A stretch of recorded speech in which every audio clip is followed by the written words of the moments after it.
현재 미래 인재들을 또 제일 가까이서 만나고 계시는 분이 계시죠. 이런 여러 가지 좀 얘기를 들으셨는데요. 또 이상길 총장님이 이 부분에서 또 많은 말씀이 있지 않을까 싶습니다. 좀 미디어 관련 전문 대학교 하면 저희 동아방송예술대학교를 빼놓을 수가 없습니다. 총장님, 혹시 올해 학교 차원에서 진행했던 K컬처 관련 프로젝트나 이벤트가 있으면 좀 말씀 부탁드리겠습니다. 올해 가장 큰 대외적인 성과라고 하면 실렉트라고 있는데, 그 실렉트는 전 세계에서 방송 영화를 최고로 교육하는 대학 기관들의 연합입니다. 약 180 기관 정도가 회원으로 활동하고 있는데요. 가입 절차도 무척이나 까다롭습니다. 우리 대학이 여기에 가입한 지는 약 한 15년 이상 되었고요. 매년 수백 편의 학생들 영화 작품이 출품되는데, 올해 우리 대학도 거기에 출품해서 현재 재학 중인 영화예술과 19학번 이병돈이라는 학생이 아시아 태평양 지역 대상을 수상하는 쾌거를 이루었습니다. 동아방송예술대학교가 정말 세계적으로 진짜 위상을 떨치고 있다고 생각하고요. 그럼 최근 진행한 프로젝트 중에 좀 하나만 더 부탁드릴 수 있을까요? 네, 저희 대학의 가장 큰 특징이라고 하면 타학과와의 융합 수업, 즉 다른 학과들이 이렇게 모여서 하는 융합 수업이 굉장히 일반화되었다고 보시면 됩니다. K 콘텐츠에 관한 최근의 정부 정책 동향이나 디지털화 집중 정책에 맞추어서 전 학과에서 디지털 융합 교육을 실시할 수 있도록 저희도 대학은 이제 시도하고 있는데요. 예를 들어 저희 대학의 엔터테인먼트 경영과라고 있는데, 이번에 저희 아트 갤러리에서 이 학과 학생들의 다양한 생각, 아이디어를 디지털화하는 실험적인 전시회를 했던 적도 있었습니다. 진정한 융합 교육을 통해서 이제 이전에 없었던 새로운 문화예술, 그리고 이것을 K컬처로 연계하는 결과물을 만들고 확산하는 K컬처의 산업화 작업은 적극적으로 저희 대학에서 추구하는 방향입니다. 총장님이 되게 창의적이셔서 이렇게 한 거면 학생들이 더 창의적인 건가 잘 모르겠는데, 이렇게 좀 좋은 교육에 대한 시스템과 또 이런 것들에 대한 또 많은 교수님들의 또 노력, 또 학생들에 대한 적극적인 참여와 이걸 통해서 나오는 시너지들이 학교뿐 아니라 지역을 또 살리고, 또 지역뿐 아니라 또 국가를 또 살릴 수 있는 부분이 있다고 봅니다.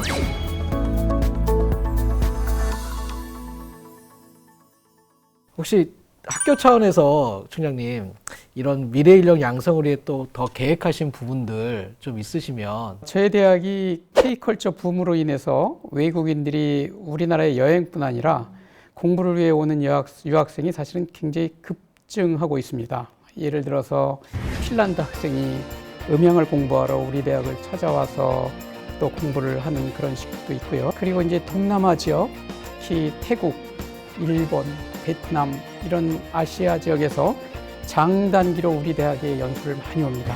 그러기에 이제 저희 대학만의 특장점인 K컬처 융합 교육이 가능한 국제 학부를 26년도에 신설하기로 결정을 했고 이제 추진 중에 있습니다. 얼마 전에 일본 NHK에서 저희 대학에 취재를 왔었습니다. 이 특집 프로그램이 뭐냐면 전 세계 유수한 대학들, 예를 들자면 하버드, 스탠포드와 같은 명문 대학의 입시를 설명하는 아주 인기가 높은 예능 프로그램이었습니다. 우리나라의 대학으로는 유일하게 서울대, 그리고 저의 동아방송예술대학교가 선정이 되었습니다.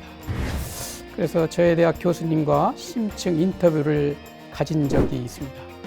그만큼 이제 K컬처 산업에 특화된 전문 인력을 양성하는 데는 이제 제가 자신 있게 말씀드릴 수 있는 것은 저희가 원탑이다 라는 말씀을 감히 한번 드려봅니다. 어떻게 보면은 일반 대학은 서울대고 전문대에서는 서울대네요. 동아방송예술서울대 뭐 이렇게 될 것 같은데, 이게 포부도 크시지만 실제로 이게 성과적인 것들이 이렇게 나오다 보니까 이게 앞으로 더 많은 계획과 분명히 이거에 대한 앞으로 미래 비전들이 분명히 있을 것 같은데요. 많은 전문대에 있어서 좀 좋은 모델이 돼서 다른 타 지역에 또 이런 하나의 모델들이 잘 좀 전파됐으면 좋겠다는 생각이 들고요. 어떻게 보면 지금 전문 대학에서 더 또 체계적인 교육과 또 학생들을 위한 위한 또 지원이 또 더 필요할 것 같은데요.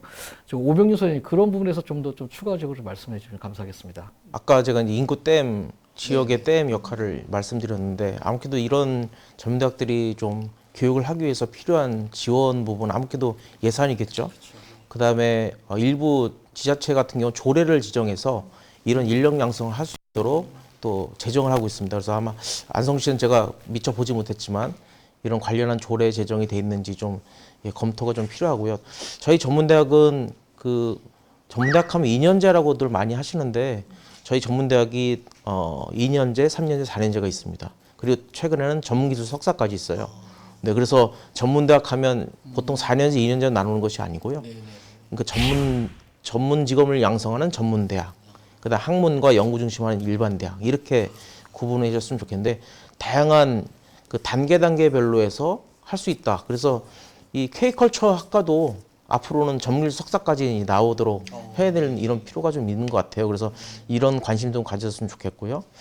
지금 제가 이렇게 쭉 조사해 보니까 문화재청과 문화체육관광부에서 일반 대학과 전문대학에 지원한 예산을 보면 한 1,497억 정도가 되거든요. 전문대학에는 2.2% 예산밖에 지원을 하지 않았어요. 그래서 조금 이게 안타까운 부분 좀 있고요.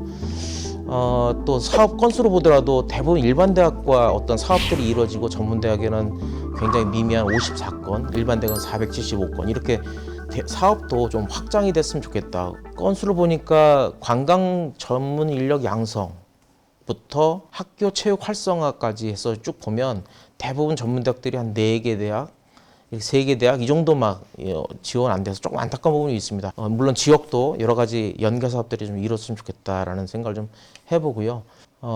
그래서 이런 것들이 지금 문화체육관광부에서 지금 K컬처 관련한 얘기를 지금 하고 있지만 이런 것들도 지금 4개 대학, 3개 대학밖에 없어서 상당히 사업수로 보더라도 예산 지원액으로 보더라도 상당히 좀 부족하다라는 이런 부분을 좀 말씀드릴 수 있겠습니다. 아까 통계적으로 말씀드렸지만 지역의 정주를 위해서는 전문대가 더 많은 부분의 퍼센트를 차지하는 것처럼 지역의 전문대학을 찾아갈 수 있는 중앙정부나 아니면 기관에서의 어떤 새로운 부분에서 좀 아젠다를 가지고 접근할 부분이 분명히 있다 생각하고 소장님이 말씀하신 그런 통계나 이런 것들은 좀 더 전국 단위에서 뭔가 좀 발표를 하시고 또 이런 부분에서 좀 이슈 파이팅을 좀 하시면 더 좋지 않을까 하는 생각이 듭니다.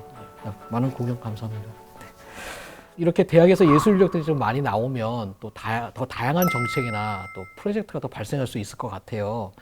이런 부분에서 우리 이재성 센터장님께서 좀 더 말씀을 첨언해 주시면 감사하겠습니다.